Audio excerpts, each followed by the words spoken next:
All right, well, we're going to go ahead and get started. I want to thank everybody for being in this session, and I'm looking forward to us having a good time, having some dialogue. So, I do have a presentation, obviously, that I want to present, but feel free to stop me along the way. You don't have to wait until the end to ask me any question or to offer some comments or even your own experience. So I am Yvette Blair-Lavallais. I'm joining you today from Dallas. I come into this space as the sixth great granddaughter of Matilda Berry. I always like to name that because I think it's so important to bring our ancestors into the space with us. And I know that without her, I would not be here and doing the work that I'm doing. She is listed in the 1880 census as head of household, and she is listed as being a farmer. So, in many ways, I guess you could say that this work is in my DNA. My own mother was a member of the Black Panther Party, and in the late 1960s and early 1970s, she spent time traveling throughout Texas integrating food establishments. So at a time when we were not allowed to be in certain spaces just to sit down and have a meal, my mother was out there as an activist in doing this work. So again, it just feels like that this is in my DNA. And so I feel like that this is something that eventually I was going to do anyway, because it feels like it has just been divinely orchestrated. I am an ordained elder in the African Methodist Episcopal Church. I'm also a womanist public theologian, food justice scholar, and strategist, and I serve as the Equity Justice Research Fellow for Feeding America. And so, if we can, I just want to know who's in the room. Just give me a little sense of who you are, so that as we're going through this presentation, it'll help me to shape and kind of focus on specific areas of interest that you may have. So, if you don't mind, just simply unmuting yourself, telling me your name and in what capacity as a faith leader do you serve?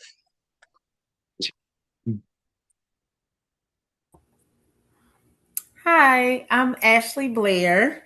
At the moment, I am in my residency of the D-Men program for community witness and social justice with a concentration in food justice.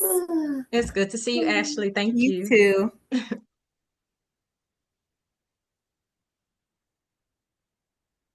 Hi, I'm Annette Madlock, and I'm an independent scholar. And my work is I create Bible study and Bible study curriculum that is faith, definitely faith centered, but African American cultural and history focused. Okay. Thank you so much, Annette. Next.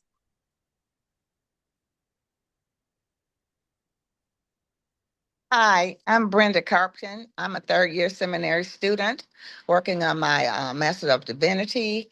And I look forward to working and will start my work with the unhoused and those in need. I also look forward to becoming ordained upon completion of my degree. Okay. Thank you, Brenda. I'll go next. Christine Fox. I am in Dr. Johnson's Doctor of Ministry in Public Theology and Religious Communication, and also a community organizer with Micah, Memphis Interfaith Coalition for Action and Hope. Ooh, I blanked on it there for a minute. That's okay. All right, Christine, thank you.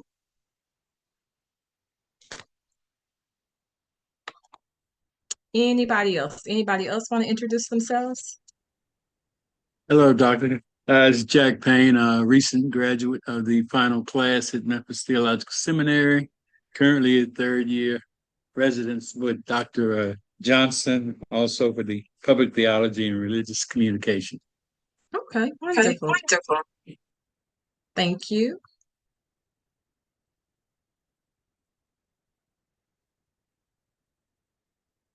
Anyone else? If not, we'll just jump right into it. Okay. Well, we will go ahead and jump right into it. So, this presentation is making your requests known, addressing food insecurity in your neighborhood. So, I want to start out with this blanket statement and say that food is political. So, in our time together, you'll have an opportunity to gain valuable insight into the root causes of food insecurity, learn why some neighborhoods lack full scale grocery stores, and begin to understand why so many of our neighbors struggle to access food. And when I say access food, specifically, I mean fresh, healthy, and affordable food, because we know that there are plenty of fast food places in our neighborhoods, but that's not what I'm talking about when I'm talking about having access to food. I'm talking about having access to fresh, healthy, and affordable food. So you'll gain some practical tips and wisdom that's rooted in mutual aid, collaboration, and asset mapping. It'll be offered to help you activate a spirit of what I'm calling acts-tivism. And we'll get to that a little bit later in the presentation. And that is how we look at all of this and make our requests known to elected officials and strategically push for food justice. So part of the work that I do, my work is at the intersection of faith, displacement, gentrification, and advocacy, because I recognize that the best way to make change is to make systemic change. And so if we can make changes in the system, then that means that we can serve our neighbors better. We can be what my good friend and mentor, Dr. Teresa Smallwood, calls being ecclesial disruptors of food injustices. And that is this question of how is God calling us to be disruptors of whatever the social injustice is? I'm sure there are social injustices that you're working on specifically. Brenda, there's probably something that you're working on. When you mentioned unhoused, we know that there's a lot of social justice issues around the unhoused. And part of the layer in that is that unhoused neighbors generally are food insecure because they don't have access to fresh, healthy, and affordable foods. So true. Yes, and Ashley, you know this as well. Annette, as you're thinking about the work that you do in crafting Bible study and curriculum, I'll bring up some scriptures toward the end of this presentation, and there may be something in there that helps you to think about, if you're not already doing it, that helps you to think about how might you craft some Bible study curriculum that looks at scripture through the agrarian lens that it is, and to help people begin to talk about food insecurity through a theological lens. Jack, the work that you're doing in public theology, that's what this is all about. Is how do we get outside of the church walls and become public theologians to actually take it to the street. So part of the work that I do, in addition to being with Feeding America, is I am an ambassador with the Bread for the World. It's a Christian organization, and I have lobbied on Capitol Hill. I have taken pictures of children and people and adults rather from my community who are food insecure. And when I go to Capitol Hill and sit in the offices of these senators, or if they're not available and they're having their staffers there instead to talk to us, then as I'm talking about what the real need is of their constituents, I bring up the pictures and show them pictures, because I'm like, you need to see that a picture literally is worth 1,000 words, and you need to know that these are the people who are impacted. And so that's what I mean when I talk about advocacy, because it's not enough for us to just try to think of what are some immediate ways that we can respond to food insecurity in our respective areas, but how might we also be able to, again, push for more long-term changes. So I want to share this with you as we talk about policies matter and why are people going hungry. I'm going to be reading just a little bit of an excerpt from my book called Scrimping and Scraping: Women and Food Insecurity in Texas. It's through a womanist theological lens. It just brings Texas into the conversation. The book is not solely about Texas. It has a lot of good information in it that can be used in any setting, in any state, anywhere. But I want to raise up something for you to think about as we go into our time together. For those without much money or options, fast food can be a blessing, a full meal that is quick and affordable in a safe and predictable setting. Yet these very meals are one of the country's biggest public health menaces. Filled with fat and sugar, fast food is contributing greatly to obesity, diabetes, and heart disease. Now, there is a book by Chin Ju called Supersizing Urban America. Her name is Chin, last name is Jou. She says this: fast food did not just find its way to low-income urban areas. It was brought there by the federal government. In the wake of the 1968 riots, President Nixon's law and order presidency began programs that doled out federal funds to fast food franchises in the form of loans. The administration asserted that Black-owned businesses serving fast food would help to quell urban unrest by promoting an entrepreneurial spirit in poor communities and feeding people fast food. So I want you to think about that for a moment, that the federal government, the president of the United States, said that the best way in the aftermath of all of these riots, let's just push fast food into Black communities, and maybe that's a way that we can quell the riots. So in that sense, fast food has been used as a weapon to ease racial tension.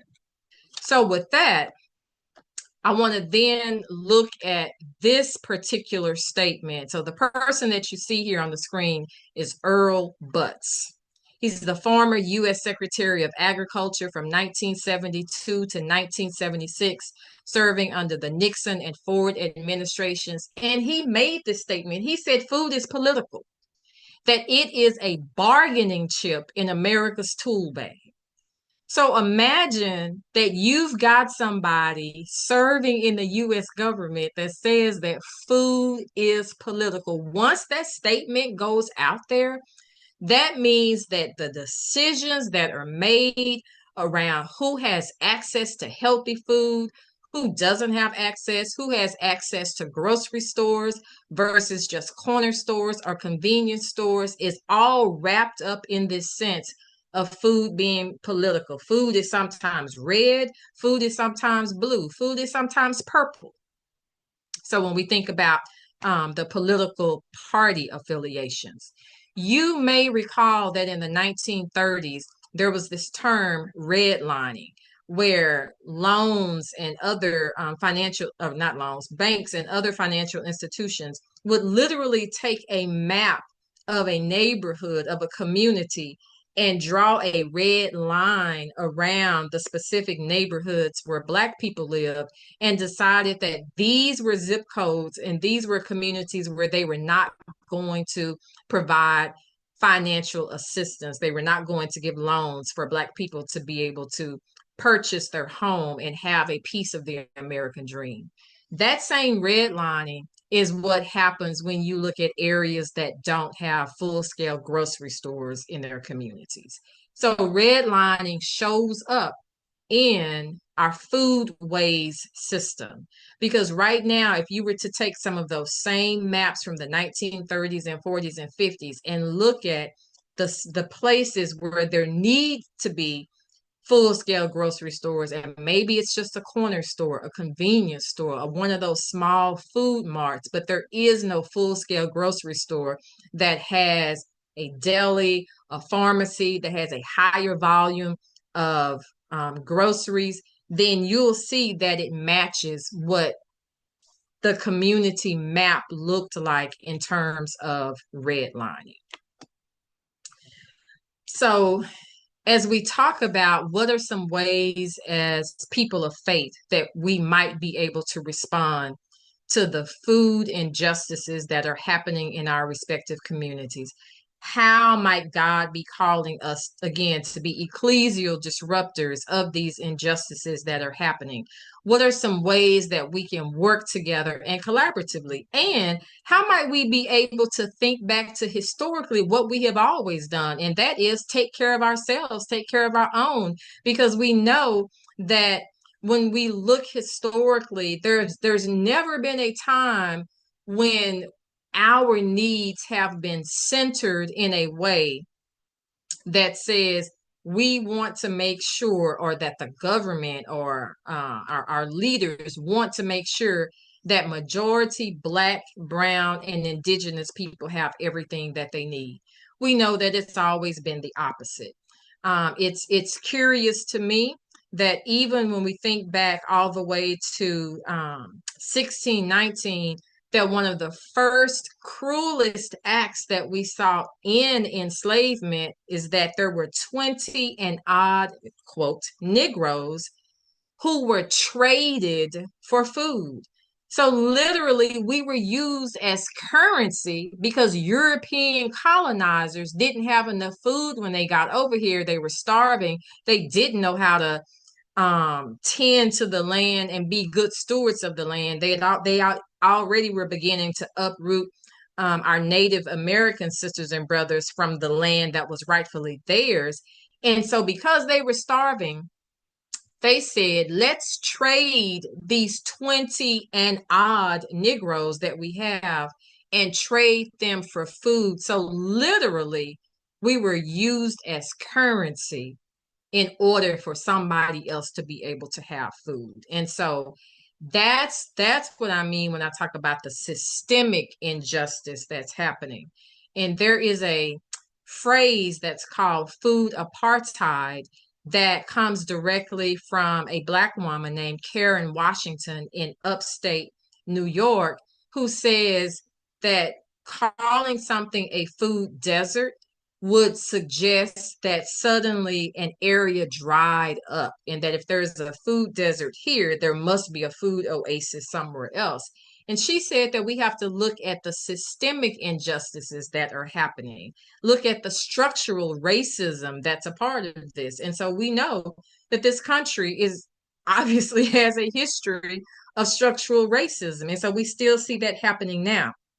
So I said all of that to help to lay the foundation and the groundwork as we then began to talk about how might we be able to move into taking some direct action. So let's think about mutual aid.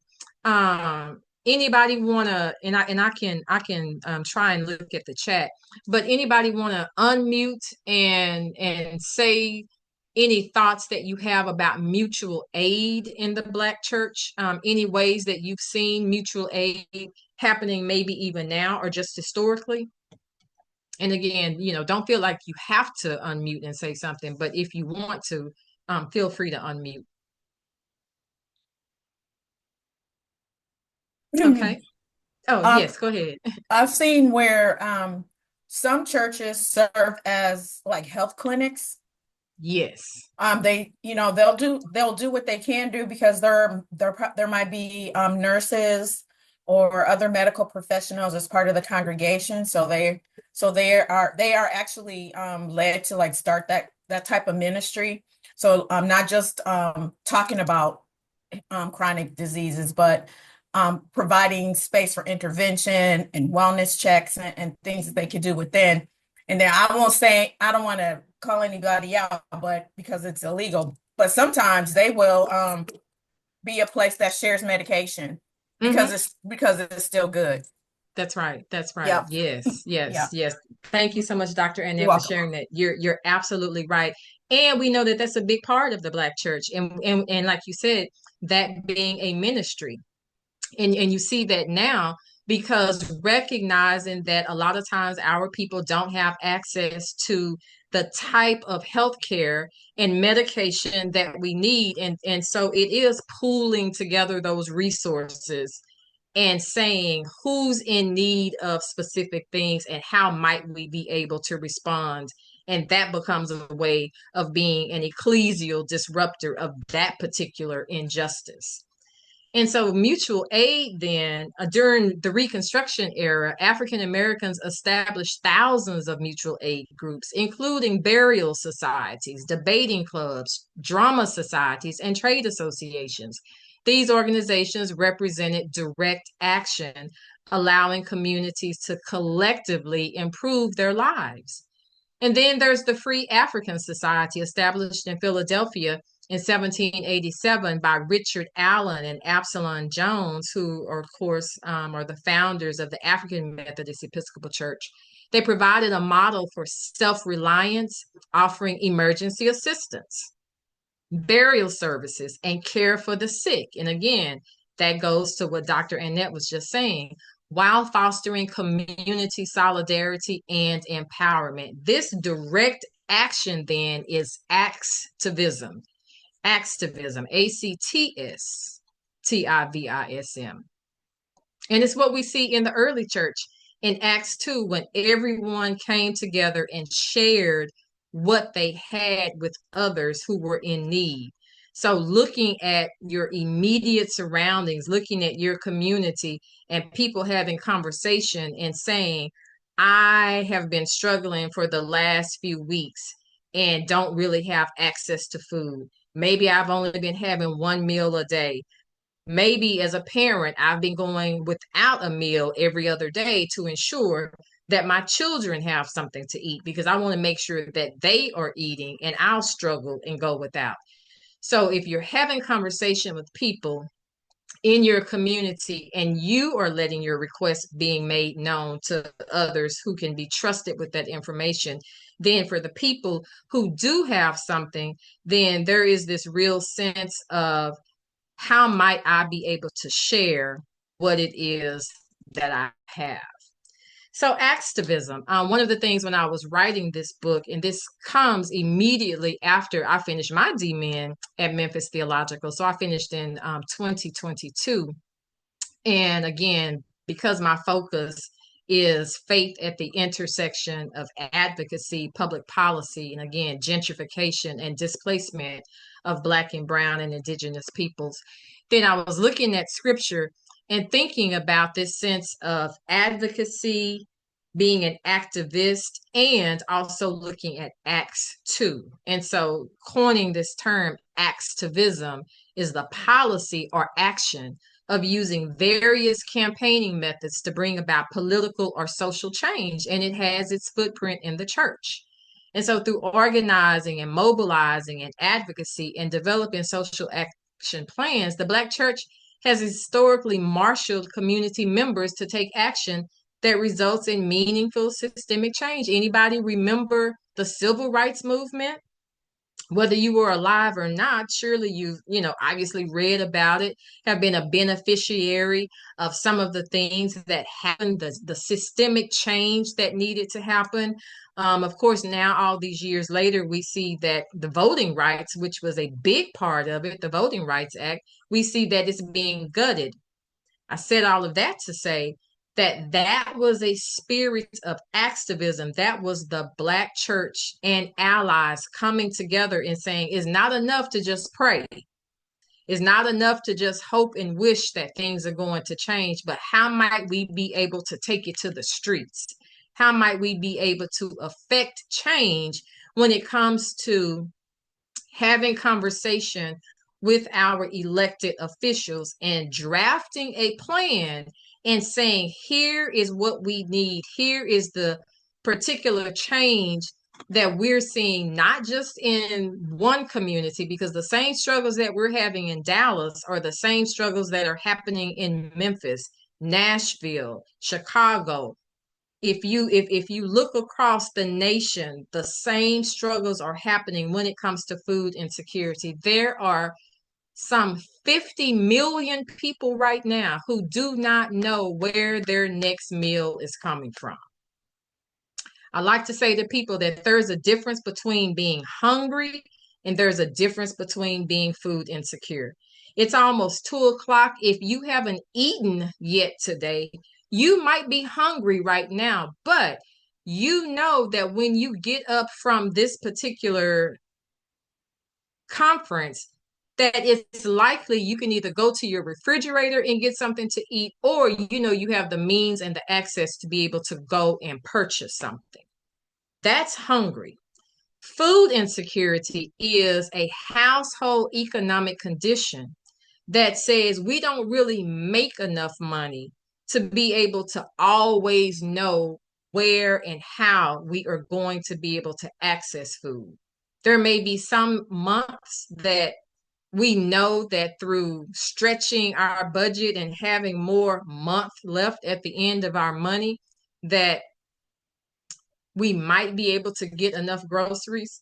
But the reality of it is there are, again, close to 50 million people, including children, right here in this country that's supposed to be the richest country, that people don't know where they're going to be able to access food. And so we know that that's a systemic problem. That's not just isolated to one state or one area. It's a systemic problem. I also want to mention here SNAP benefits, food stamps, the Supplemental Nutrition Assistance Program.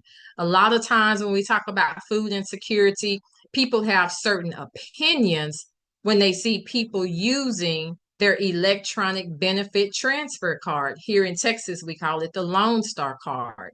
People have opinions when they see people in the grocery store pulling out their electronic benefit transfer card to buy something. They start looking in that person's grocery cart to see what it is that they're buying and saying, why is that person buying this with my money?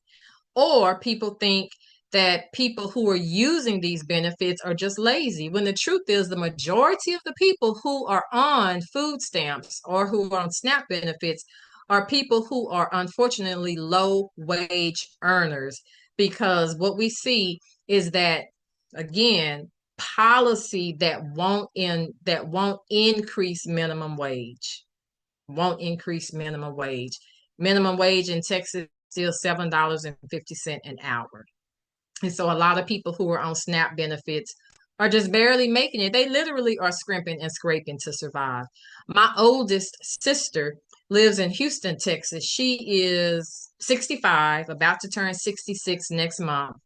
Had a stroke a few years ago.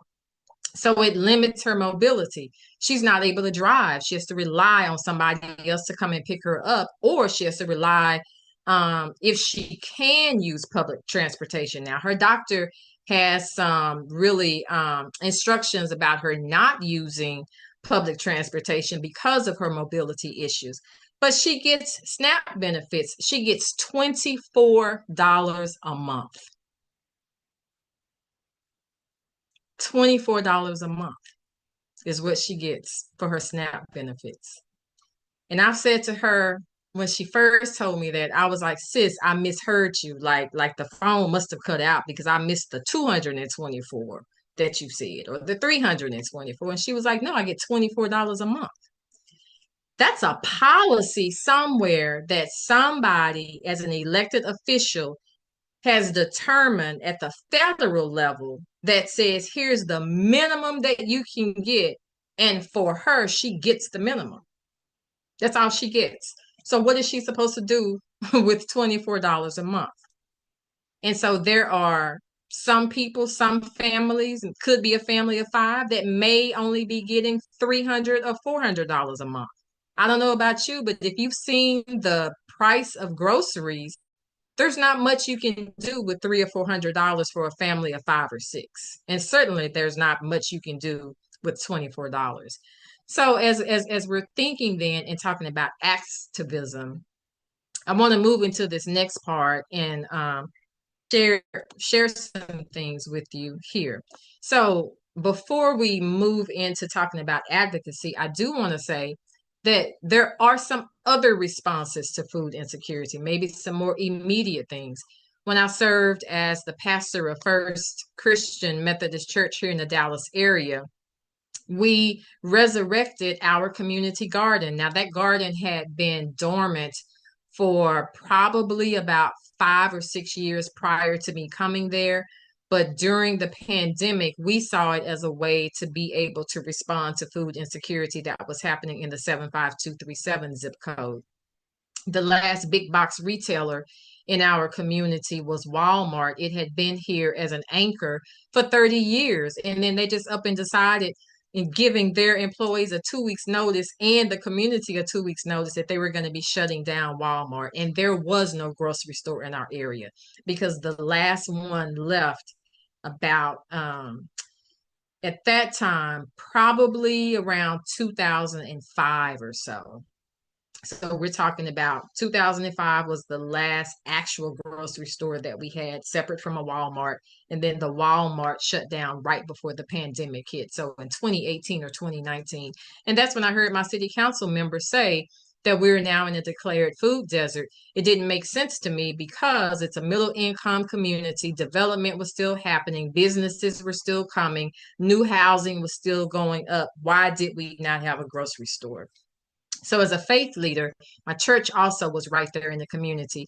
I said to my church, we've got to start talking about this and look at ways that we can respond to what's happening. At the same time, I was in my D-Man program, also thinking about what is the problem that is in my particular community and how might I be able to address it? So the immediate thing was to try and resurrect the garden. So the mustard seed garden, you see pictures here of some of the things that we were able to do. You see the fresh produce. We also had a blessing box, which meant that a person didn't have to come into the church to fill out any kind of information.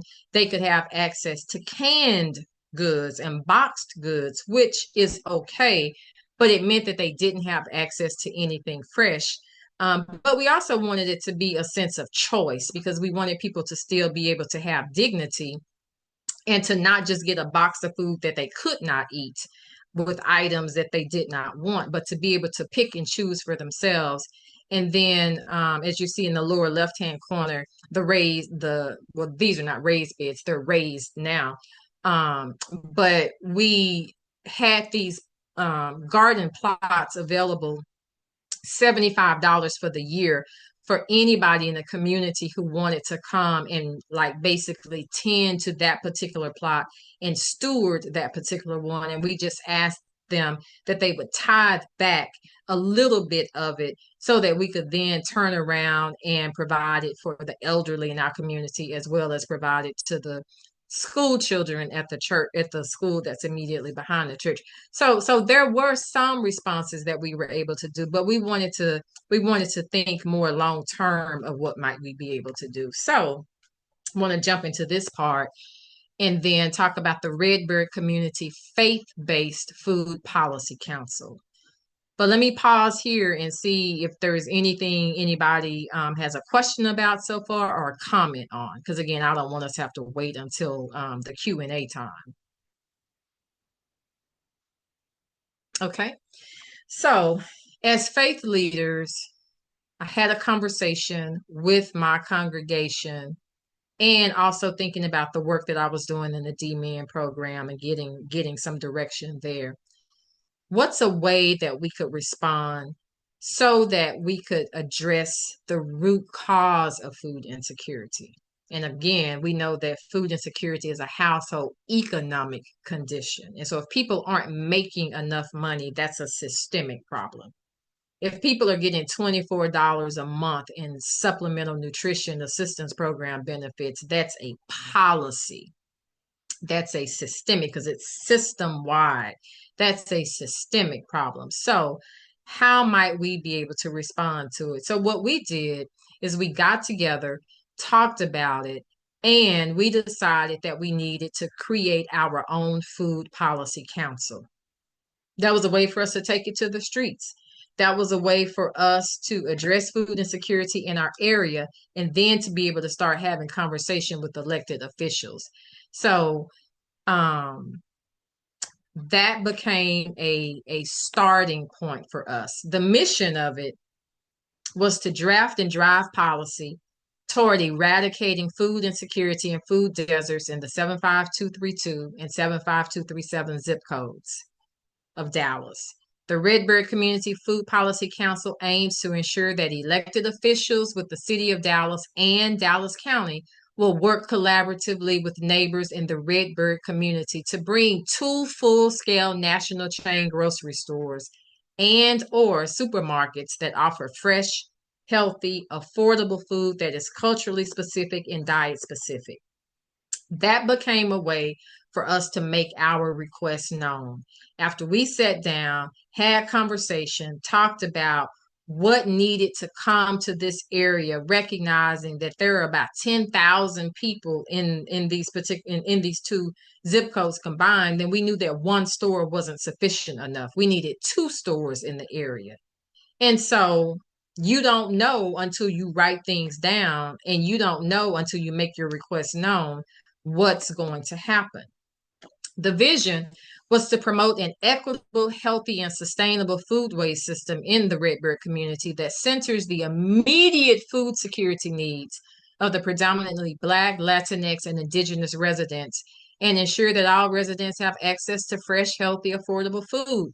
Because historically, what we witnessed is that there had been stores kind of on the border of the 75232 zip code, but the food was always outdated and expired. And as soon as you walked into the store, you could smell that the food was expired, especially from the meat counters and stuff. Like, the smell was so bad.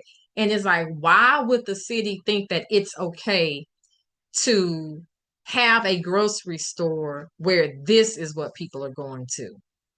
So by looking at food insecurity through a theological lens, then the Redbird Community Food Policy Council believes that food insecurity is antithetical to the gospel. Our guiding principle was right there in Genesis 1:29. God said, "See, I've given you every plant yielding seed that is upon the face of all the earth, and every tree with seed in its fruit. You shall have them for food." But what we discovered is people misappropriate who you is. They think you means some people, but not all people. And so we see that sometimes on the south end of town, where it's predominantly Black, brown, and Indigenous people, it's like, we're not necessarily going to bring a full-scale grocery store to that area. Just let them kind of figure it out. But then you look, and in the affluent side of town, you could have 2 major grocery stores across the street from each other. Somebody somewhere made a decision that that's okay. Somebody on city council made a decision and said, yes, we can bring 2 developers into the area and have them on the same street, and we'll also even give them some tax incentives to be able to do it. That's a policy. So that's why we talk about this from a policy level. So again, there were 12 to 17 of us leading this particular charge and recognizing that there are unjust systems, insufficient policies, and structural racism. Because we know that politics is a governing function that is ultimately charged with the well-being of a community, city, county, and nation, when these policies fail to meet the critical care needs of all its residents, then there is an infraction. There is an interruption that results in a social injustice. And so that's what we saw. That's what we were experiencing. So we came up with some faith-based initiatives. City of Dallas and Dallas County would adopt a zero tolerance policy on food insecurity, ensuring that every resident has access to safe, fresh, affordable, healthy, and culturally appropriate and diet-specific food. We also said that we wanted the city and county to prioritize funding in their budgets to support grocers, urban growers, and farmers in the southern section of the city, because we know that a budget is a moral document. So many of our elected officials claim to be people of faith, claim that they are members of churches, but how are they showing that when they're voting on their budget? We wanted there to be grocery stores in the area that would either be owned by the city or the city has a 51% interest in ownership. We also wanted to ensure that the city and county would establish a good faith covenant with grocers that the grocers would donate or tithe back sealed, unexpired food to churches or to Black, Indigenous, people of color-led community supported agriculture, CSA, community supported agriculture, and mutual aid organizations within 24 hours of removal from the shelf or from the place of purchase. So again, we have a lot of urban growers in our area, and these are persons who are looking for space to be able to either do community distribution giveaways for free, or they do it at very low cost. Or we have some persons who are farmers and they offer a subscription through community supported agriculture where you can subscribe and pay and know that you're always going to get a box of food, every 3 or 4 weeks, a very specific produce, whatever it is that that particular farmer is harvesting. We also said that the city would offer special permits for urban farmers and growers to partner with churches that are willing to offer the use of their underutilized land. Sometimes the city can make it so hard just to set up a farmer's market stand. And I know here in Dallas, it's a hard thing because they're very specific, like, no, you can't just set up anywhere. So when we looked around and we saw how much underutilized land that we had at our church, we wanted to be able to share that space. And it's like, how do you get through the red tape of what the city is saying? And so again, we're making our request known and saying, as a food policy council, here are some ways that we think systematically and that we can eradicate the systemic injustices that are happening, is to be very specific with these things that we want to do. And then finally, we asked that they would allocate grant funding totaling $250,000 for a 3-year community commercial kitchen initiative pilot with a guaranteed base of $7,000 for urban growers and farmers who are partnering with churches to upgrade and or purchase a commercial refrigerator or freezer that could be used to store produce and dairy products that would be sold in the farmers markets or the farmer stands. A lot of times, some of the larger churches have a community kitchen or a commercial kitchen. And how might that be a way for the community to be able to come together and to support that? And how might that be a way for our elected officials to say, okay, we hear the need that the community has, and how might we be able to respond to that particular need?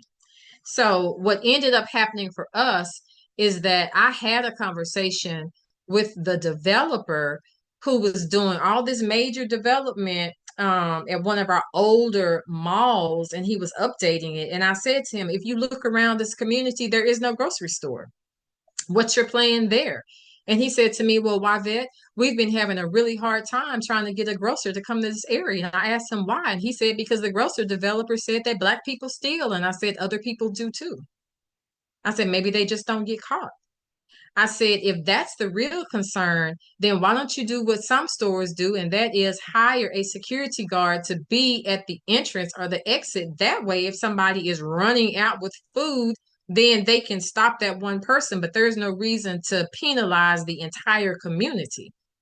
And so he said to me, he agreed, and he wanted it to be a nice store, somewhere that he would want to take his family to as well.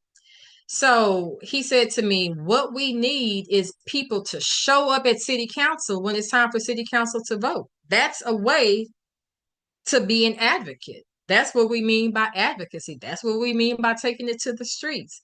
And so knowing what's on city council agenda, knowing when they are voting on whether or not a grocery store is going to come to an area, that's a way for us as faith leaders to get involved. And to, if we can carpool down there, if the church has vans or whatever, and we all go together, and at least a few of us would sign up to speak and say, here's the real need, and this is why we need city council to vote yes on this, then that becomes a way of us activating this spirit of activism. And so ultimately what happened is there were actually 2 stores that were coming to our area. One was a very large national chain, Tom Thumb. I think in some places it's called Randall's. They were going to come and actually be on the property of the Redbird development. The other one was going to be a I call it a knockoff store of HEB, which comes out of the southern part of Texas. And they both were coming to the area, and city council was giving both a tax incentive. Now, we did not get these other things that we asked for, but those were two major things that we thought, okay, we were making our request known. Once the HEB knockoff store called Joey V's came to the area, then for whatever reason, Tom Thumb pulled back and decided that they did not want to come to the area. So then that left us with just one store to respond to people in the 75232 and 237 zip code. Now, I will say it does have the diet specific and culturally specific foods because it primarily caters to the Hispanic community. So at least our brown sisters and brothers have a store that they're able to go to. So let me pause here and kind of hear what your thoughts are about a food policy council. Do you know if your area has a food policy council, or is this your first time hearing about a food policy council?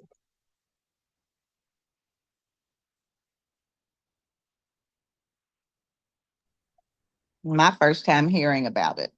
Okay. Does it sound like something, Brenda, that would pique your interest, that you would want to dive deeper into? It does. It's very interesting, and I'm also my wheels are turning about how to and engage my church in something like this as well. Okay, good, Mhm. good. Glad to hear that. Anybody else? Any thoughts? Okay, we'll But keep it's my going. first time hearing it. But we have a pastor in my church. I'm calling from Memphis, Tennessee. Okay. That he did a study, and like you said, in one of the communities that's predominantly Black, they don't have they took the last grocery store out. I said like 3 years ago. So they're in like a 20 to 25 mile radius. There is Oh no my. grocery store. And that's what he said. He said it doesn't make any sense because they're my son did DoorDash, and they have grocery too. And when he was telling me how far he had to go out to deliver the groceries from the store in our area, I'm like, really? And I never paid attention to it. But after he told me that, and the pastor came up and told us that's what he wanted us, because we're part of a council in our city, that he wants the pastors and stuff to rally around that and try to come up with some answers for these food deserts, not only in his area where he preaches at, but look out throughout. Well, where all the ministers are pastoring at, and see what's going on in their communities. So no, I didn't hear about it this way, but we do have somebody in my city that's trying to work on some of the disparities that they have for food deserts. Okay. Yeah, thank you, Kathy. Thank you for sharing that. And you're right. People would be surprised to know that you have to go 20 to 25 miles out just to be able to get to a grocery store.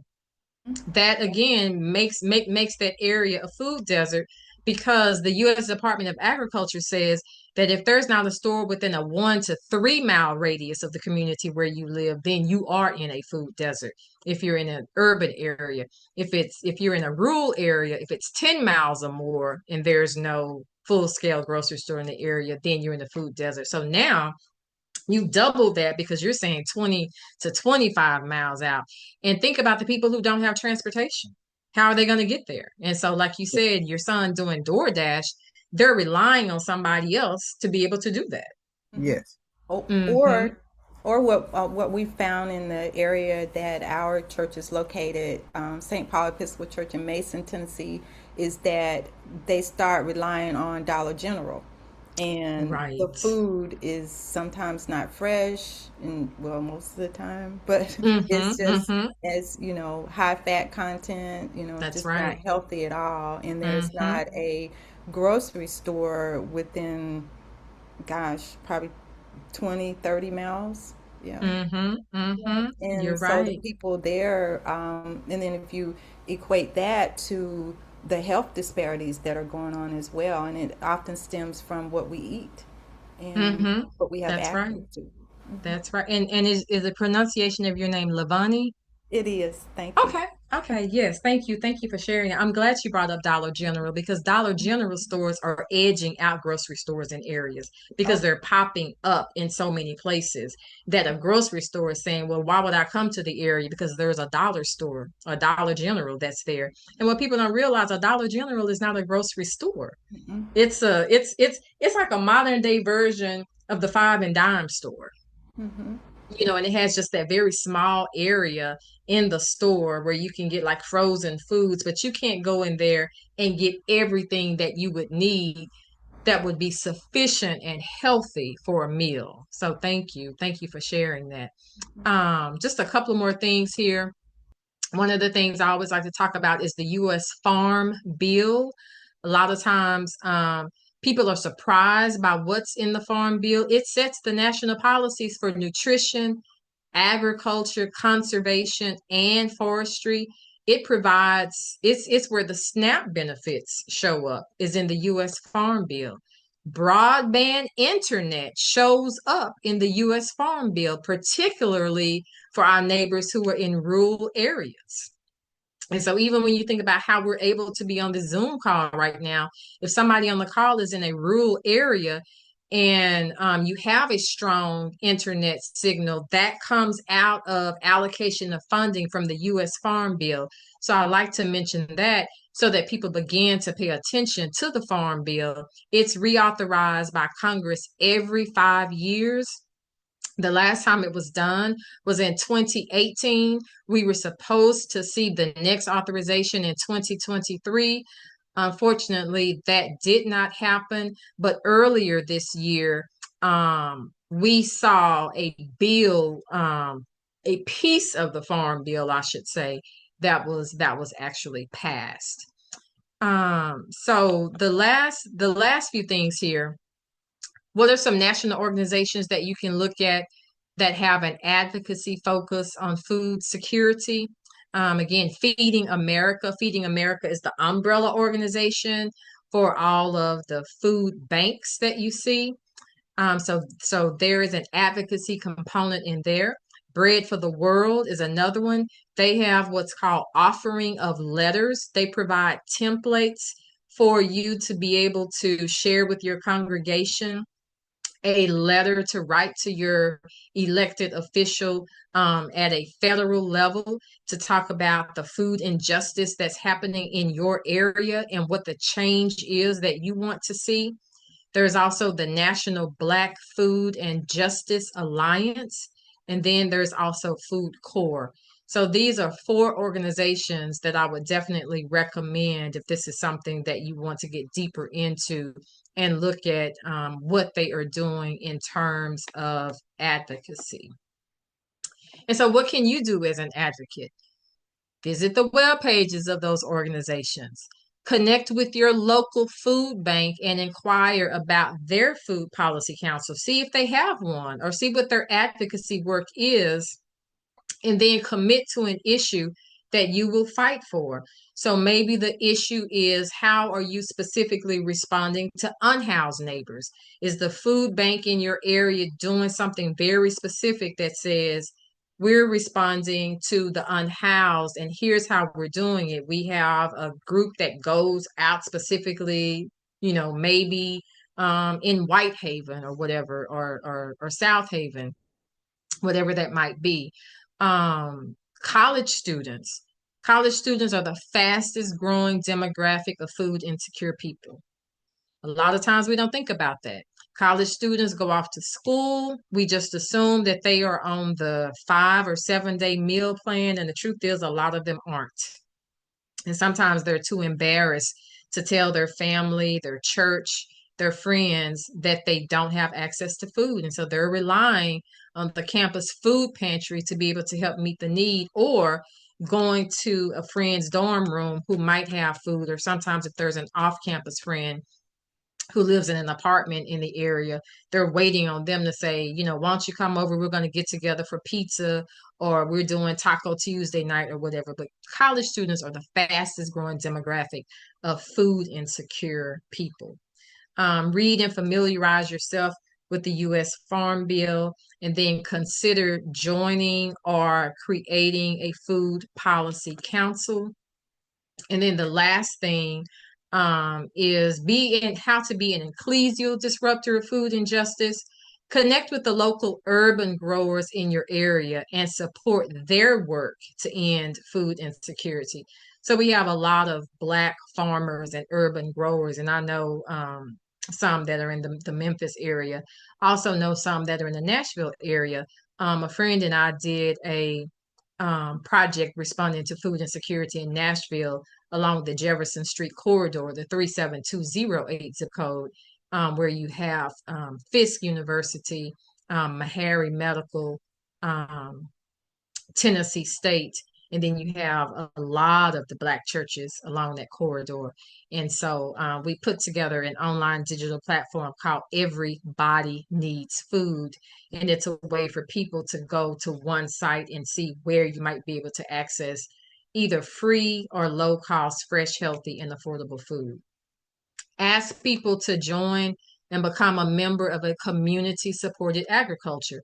A lot of your Black farmers, they do this. They have certain produce that they are harvesting, and they're looking for people to support the work that they are doing. And again, to say maybe every 3, 4 to 6 weeks, as they are harvesting whatever their produce is, then they know that these are people that they can depend on that are going to make purchases of this. The other one is to preach the gospel text through its agrarian lens and notice the issue of food injustice. Educate your congregation through a series called Harvest for the World. I always challenge my colleagues. We think about January starting the new year off, and a lot of time it's a season of fasting. And people say, oh, we're going to do the Daniel fast, or we're going to fast from this or that. And I'm like, that's okay.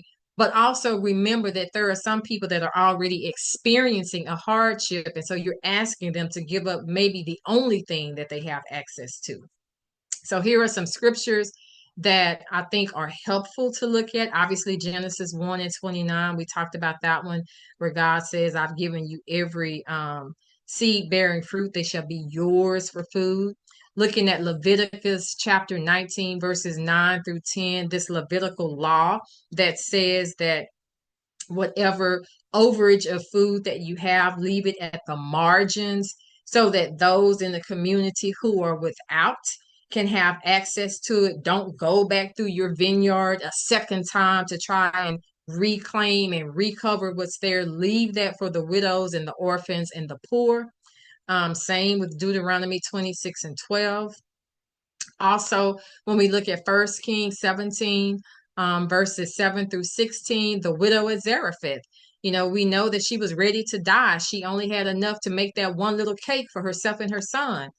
We focus obviously on Elijah, the prophet Elijah coming in and what he's able to do. But if we really talk about food insecurity, and particularly what it means for widows who are on fixed incomes, perhaps, like how might you be able to look at the text in a way that helps people begin to understand food insecurity right here, right now?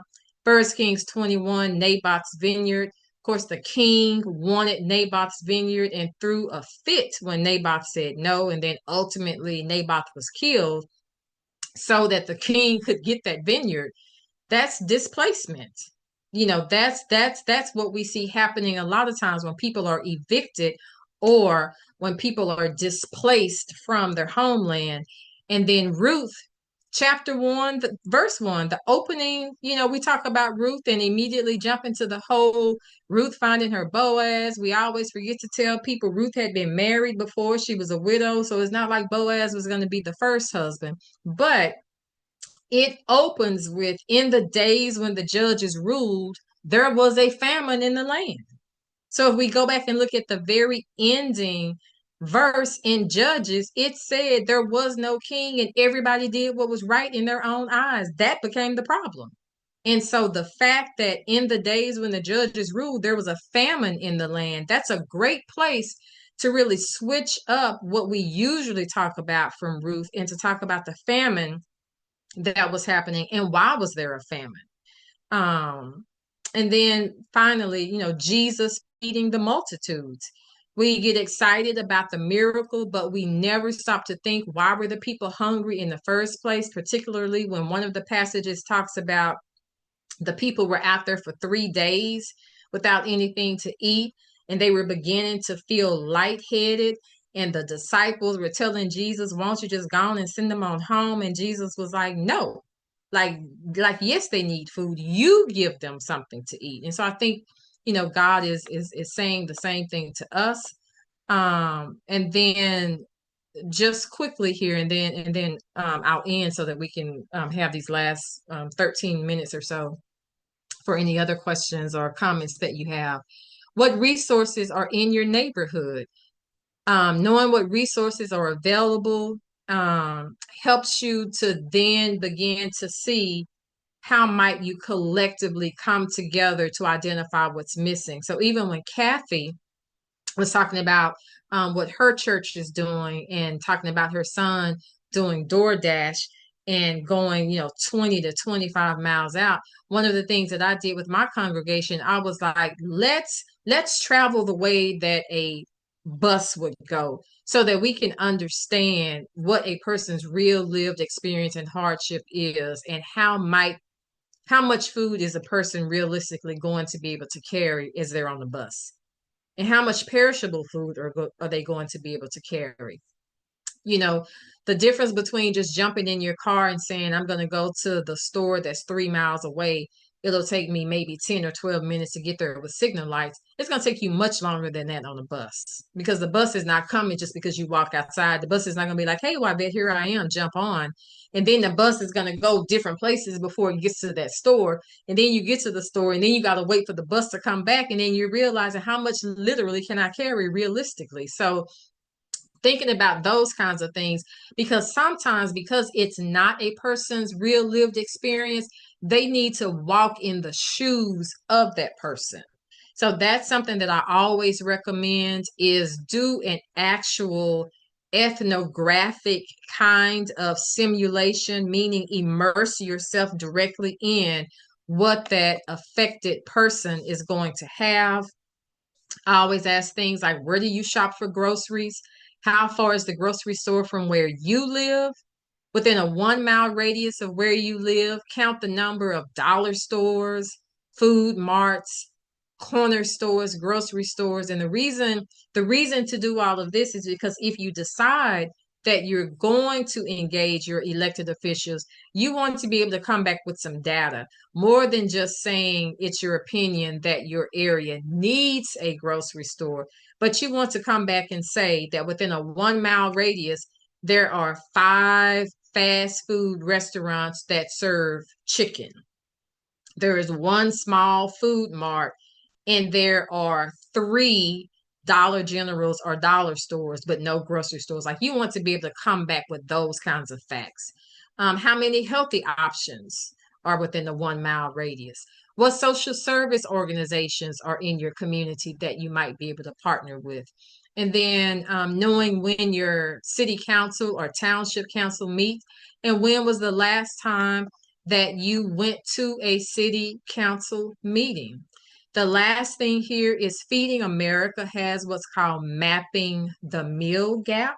So if you just go to the internet and do a search, Feeding America, Mapping the Meal Gap, it'll bring up a map of the United States. You can click on the state that you're in, then you can click on your county, and you can see what the in real time, real numbers, food insecurity rate is. So again, that you have that data, that as you begin to engage with your elected officials and policymakers, that you can share with them that this is what's happening. Excuse me, what did you say that website was? It's feedingamerica.org. So if Okay. you go to it, and if you do in the internet search, just do Feeding America Mapping the Meal Gap, and it'll bring up specifically that particular tool. Okay, thanks. You're welcome. So that's it for me. There's my information. Feel free to reach out to me. I'm Yvette at yvetteblair.com. My website is yvetteblair.com. I always do a Lenten series on food insecurity. And so if you go out there to the website, I think I still have some of the Lenten resources out there. It's a great way to think about doing like a small group study. It's a great way to also look at how you might be able to create, Dr. Annette, maybe some Bible study curriculum that specifically focuses on the unhoused and those who are food insecure. So I'll take whatever questions or comments that you have. And again, thank you for being in this space. Thank you for your presentation. It was just a good reminder of all the different places, in addition to communities not having the grocery stores, but all the different places to think about where people have food insecurity. Because it is correct. People do forget that the college students are definitely food insecure. But it also brought back, because as you talked about, what can we do? You brought back a memory that I had when I was with St. Stephen's Baptist Church in Temple Hills, Maryland. One of the ministers there, I don't know how she did it, but she had some connection, and it might have been with Feeding America. But it would be like a truckload of fresh produce that would get delivered. Mm-hmm. And then I remember helping her like bag those things up and portion everything out. And for especially the seniors and those who didn't have transportation, we would drive and just drop off the food for folks who couldn't pick it up. But it wasn't junk. It was fresh produce. Mm-hmm. I'm gonna have to find out how she did that, because I can see that still happening like right now. Right. Today, And it sounds like that probably was Feeding America, because I know that's one of the Mhm. things that the food banks do, because I know the North Texas Food Bank does that here in the area. Okay. Yeah, they'll bring in like the big 18-wheeler and have all this. Exactly. Yeah, And and I have was all in this fresh. awe. I was like, what? Yes. How did she do that? Yeah. Mhm. Yeah. Yeah. That's right. Yeah, thank you for sharing that. Mm-hmm. Anybody else? Any other questions or comments? Just a comment. Thank you very much, Dr. Yvette. Very insightful, very informative. Thank you. I appreciate it. I'm glad this was helpful. Any other thoughts? Anybody feel moved to think about how you can work with your elected official, or maybe even just start germinating and thinking about who are some people that might want to be part of a food policy council? Yes, it certainly was. It's motivating. It's really making me think here. Okay, Brenda, that's good. I appreciate that. Because we don't know until we try. We don't know Right. until we try. And and again, God always honors our sacrifices. And when we, commit our plans to God, then God will order our steps. And so sometimes we can feel like this work might be overwhelming, but really it just takes a small group of people to get started and to sit down and have conversation and say, let's look at what's happening in this particular zip code and start there. Start with the zip code, or start with, your particular community, and identify some people and say, what is it that we know that we need? Like, what have we been hearing from people?